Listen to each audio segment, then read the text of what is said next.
ইতিহাসের একটা নিয়ম আছে। পৃথিবীতে যখন নতুন পরিবর্তন আসে তখন বেশিরভাগ মানুষ সেটাকে সাময়িক ট্রেন্ড বলে উড়িয়ে দেয়। যেমন 1995 সালে যখন ইন্টারনেট আসে তখন মানুষ বলেছিল যে এটা দিয়ে কিছু হবে না।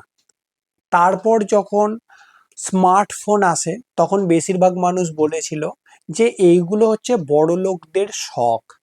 তারপর যখন অনলাইন শপিং আসে তখন মানুষ বলেছিল যে অনলাইনে মানুষ প্রোডাক্ট পারচেস করবে, প্রোডাক্ট না দেখে পারচেস করবে।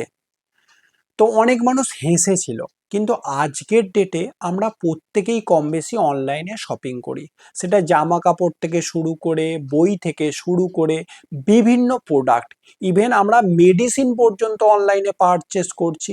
তার সঙ্গে আমরা খাবার পর্যন্ত অনলাইনে আমরা পারচেস করছি, সেটা ঘরে বসে হোক, ঘরে শুয়ে হোক। তো আজকের ডেটে ইন্টারনেট কিন্তু ব্যাপক হারে বৃদ্ধি পেয়েছে। তাই জন্য আজকের ডেটে এই যে অনলাইন শপিং সেটাও কিন্তু দ্রুত গতিতে বৃদ্ধি পেয়েছে এবং ইন ফিউচার আরও বৃদ্ধি পাবে।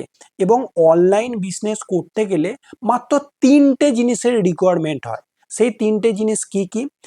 এক হচ্ছে আপনার মোবাইল ফোন, সেকেন্ড হচ্ছে আপনার মোবাইল ফোনের ইন্টারনেট কানেকশান, আর থার্ড হচ্ছে সঠিক নলেজ বা সঠিক জ্ঞান। এই তিনটে দিয়ে কিন্তু আপনি অনলাইনে অল ওভার ইন্ডিয়াতে প্রোডাক্ট সেল করতে পারবেন, সেটাও খুবই অল্প টাকা ইনভেস্টমেন্ট করে। এরকম আগেকার দিনে কি হতো, একটা আপনি বিজনেস শুরু করতে গেলে কয়েক লাখ টাকা ইনভেস্টমেন্ট করতে হতো, কিন্তু আজকে আপনি খুবই সামান্য ইনভেস্টমেন্টে অনলাইনে কিন্তু ভালো পরিমাণে সেল করতে পারেন।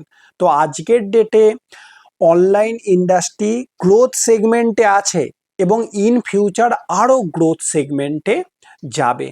তো সেই গ্রোথের আপনি কি শুধুমাত্র অনলাইনে শপিংই করবেন, নাকি হচ্ছে আপনি নিজেও প্রোডাক্ট সেল করবেন? ডিসিশন আপনার।